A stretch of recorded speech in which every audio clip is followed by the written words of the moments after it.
Sem abrir o microfone não adianta falar, né?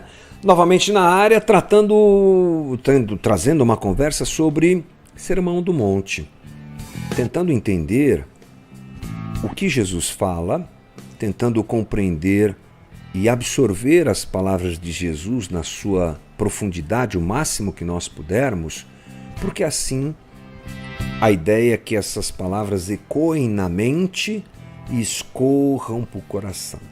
É assim que a gente entende que a coisa funciona. Eu entendo, compreendo e aquilo se incorpora em mim. E a gente vai mudando de vida. A gente vai se tornando gente melhor. Não há ferramenta para deixar o ser humano mais humano do que o Evangelho de Jesus Cristo. Haja visto o fato de que Jesus é o humano perfeito. E a gente olha para ele, o segue, a gente olha para ele, aprende com ele, porque é o próprio Deus revelado na sua plenitude e completude entre nós. Então vamos falar um pouquinho sobre o quê? Vamos falar um pouquinho sobre, deixa eu ver se dá tudo certo aqui, pronto, agora foi. Vamos para lá. Mateus capítulo 5, lembra disso, né? Mateus 5, a gente já leu aqui alguns versículos, e estamos nesse versículo que está azulado aí na sua tela. Para ganhar tempo, vou ler só esse versículo, porque os demais você já leu comigo.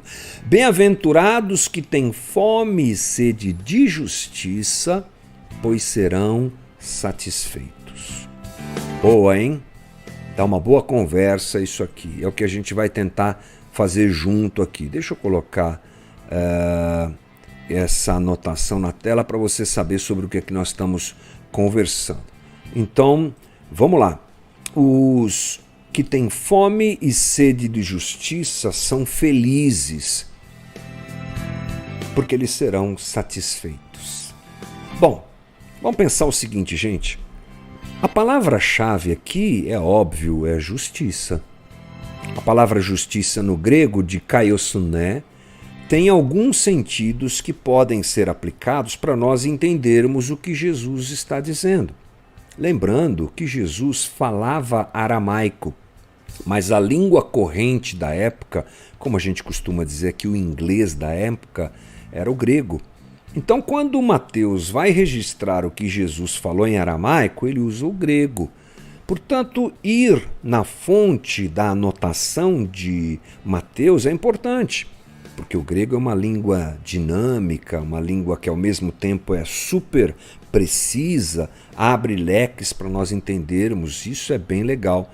E a palavra justiça, então, ela tem, num primeiro momento, ela significa o seguinte, num sentido mais amplo, estado daquele que é como deve ser. Justiça, estado daquele que é como deve ser. Justiça, condição aceitável para Deus, ser como Deus quer que a gente seja.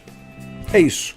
Bom, partindo por esse lado, a gente pode entender que Jesus chama de felizes aqueles que não se conformam com o que são. Não se conformam com os seres humanos que são. Olham para si e se percebem distante do padrão que é o padrão divino, que é aquele ideal de ser humano planejado por Deus. Ou seja, Jesus parece que também está dizendo: bem-aventurado, feliz é aquele que persegue esse estado agradável a Deus.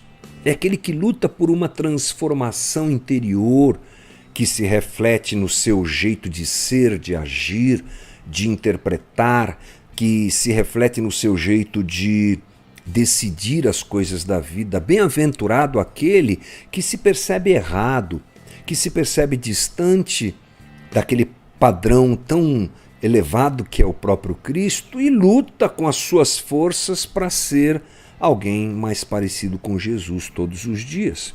Esse é um processo que a gente chama de santificação, não é? Descrito em vários textos, principalmente em Romanos, e lembro um texto de Romanos capítulo 12, versículo 1, que Paulo diz: portanto, irmãos, rogo pelas misericórdias de Deus que se ofereçam como sacrifício vivo.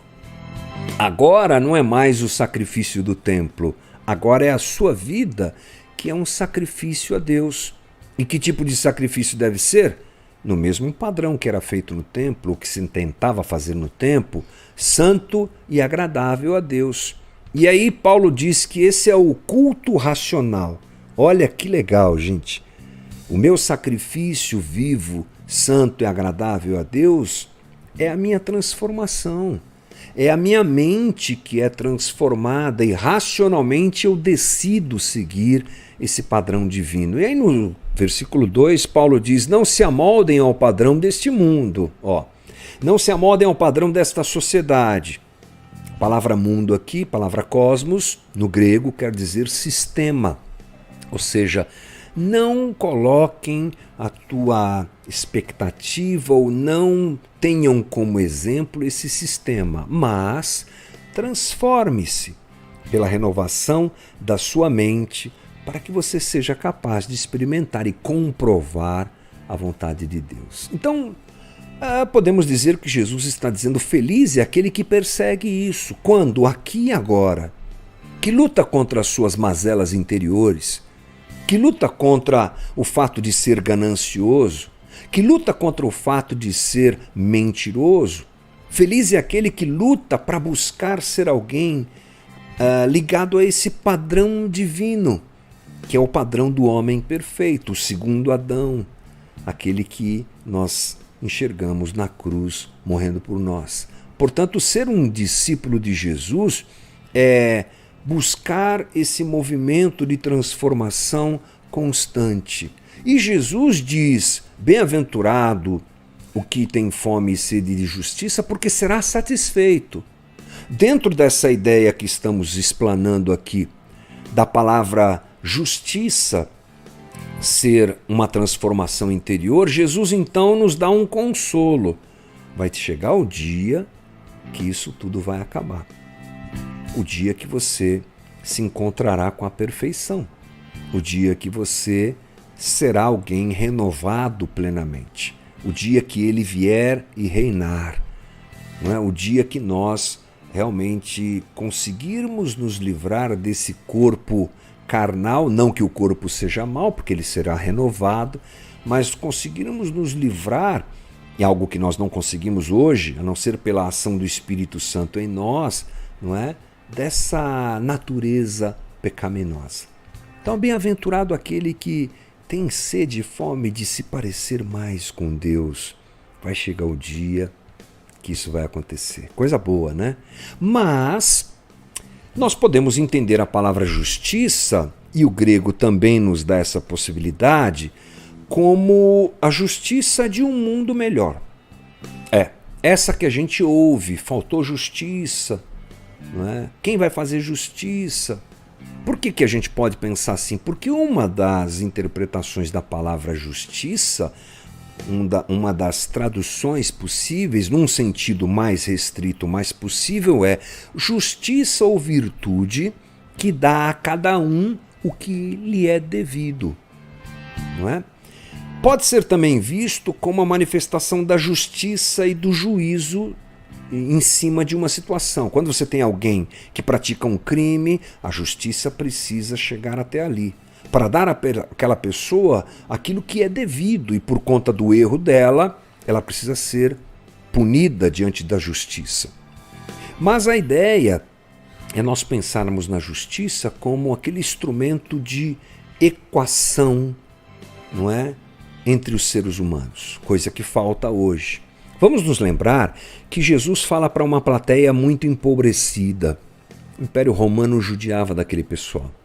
Por isso que Jesus diz, se você está cansado, vem a mim, não é? E eu te aliviarei. Aquelas pessoas eram sofridas na vida, eram exploradas na vida.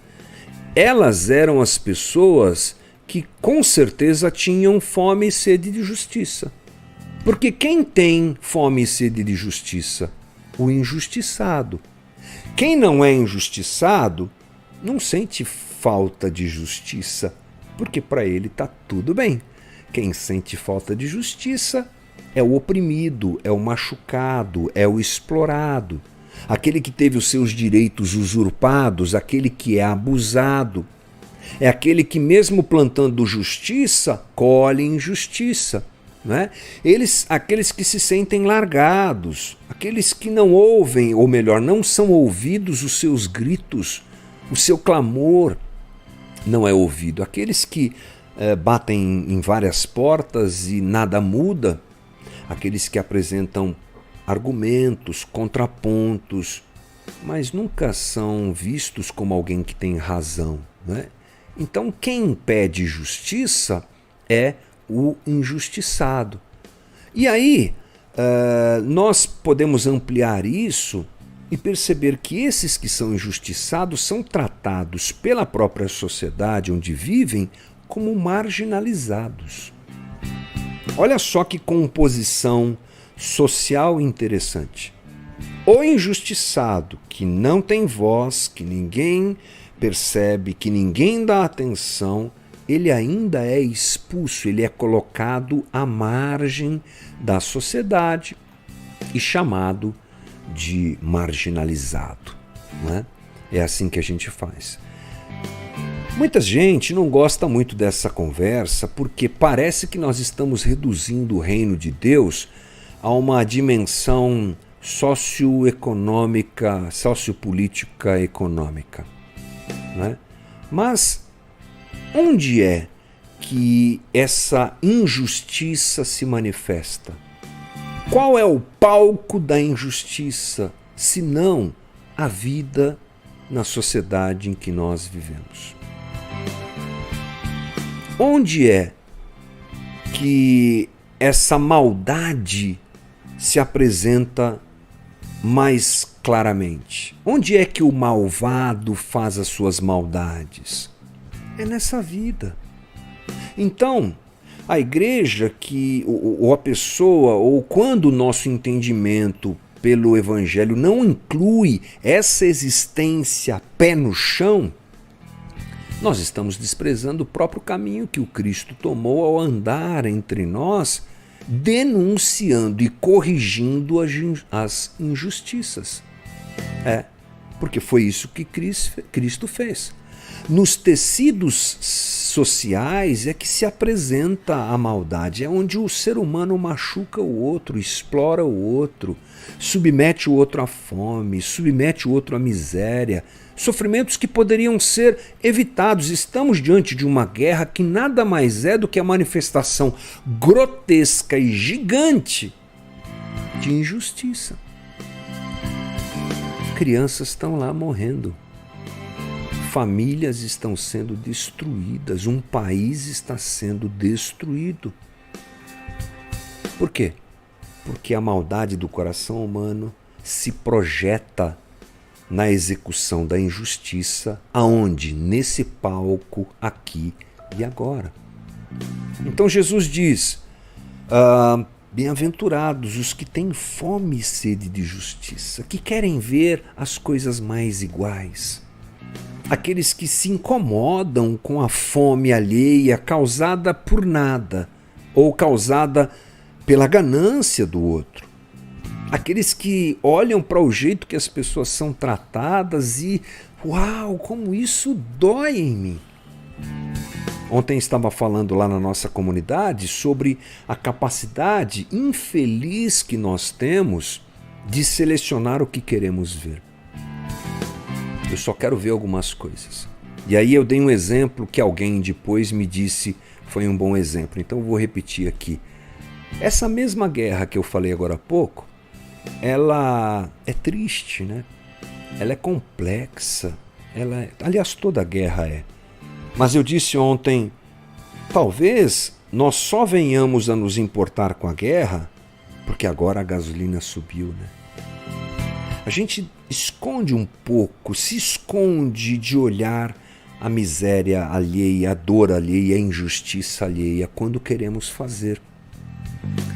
Importante é se lembrar que diante do tribunal de Deus, tudo será resolvido. Diante do tribunal de Deus não tem omissão. Por isso que Jesus também diz que quem tem sede e fome de justiça será satisfeito. A gente não gosta muito de pensar nisso, ou não investimos muito em falar sobre isso, mas Deus é santo e Deus é justo. Toda maldade humana terá a sua avaliação diante de Deus, e o injustiçado se verá diante da justiça divina que cairá sobre aquele que praticou a injustiça. Mas uma outra coisa interessante é que dentro da realidade de um reino que já está presente, sim, lembrando que o reino futuro virá e a justiça de Deus será completa. Feliz aquele que tem fome e sede de justiça, porque um dia ele vai viver isso. Não é uma esperança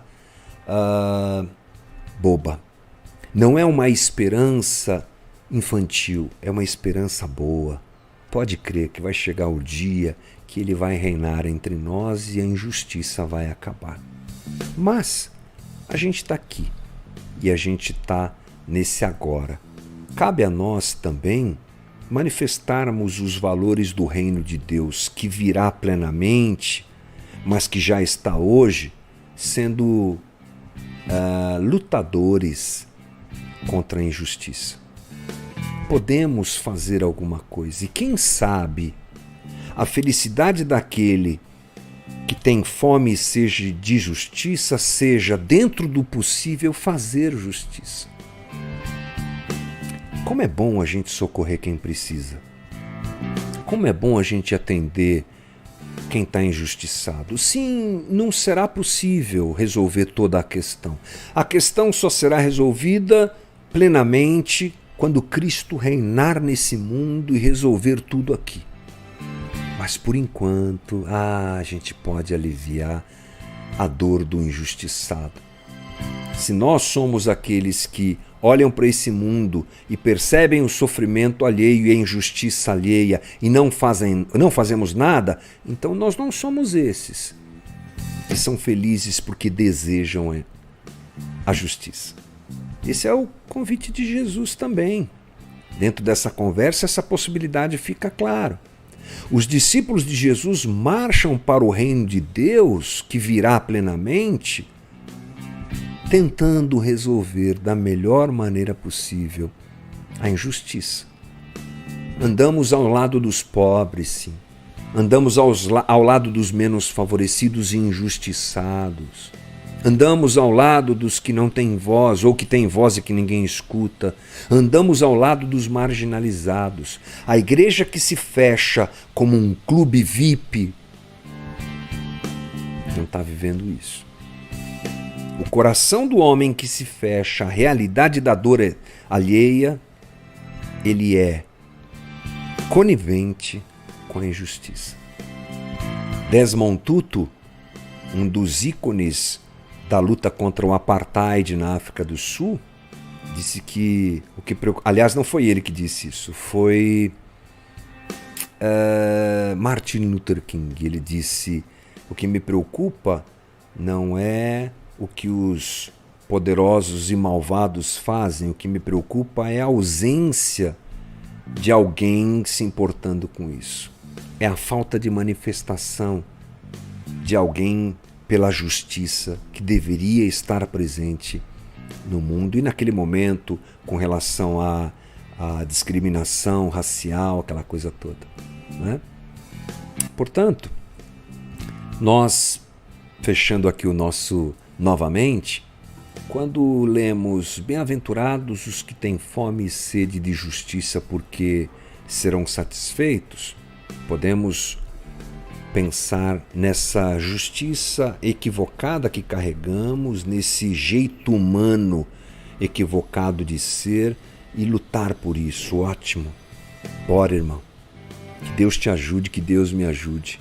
Mas também podemos pensar na capacidade dada por Deus de olharmos para esse entorno tão triste, tão injusto e fazermos alguma coisa, caminhando para o reino que será perfeito, caminhando para o reino que será completo, mas já agindo aqui e agora, antecipando essa justiça divina entre os injustiçados. Que Deus nos dê graça e que Deus nos ajude nessa conversa, em nome de Jesus. Esse foi o nosso Novamente de hoje. Bora lá!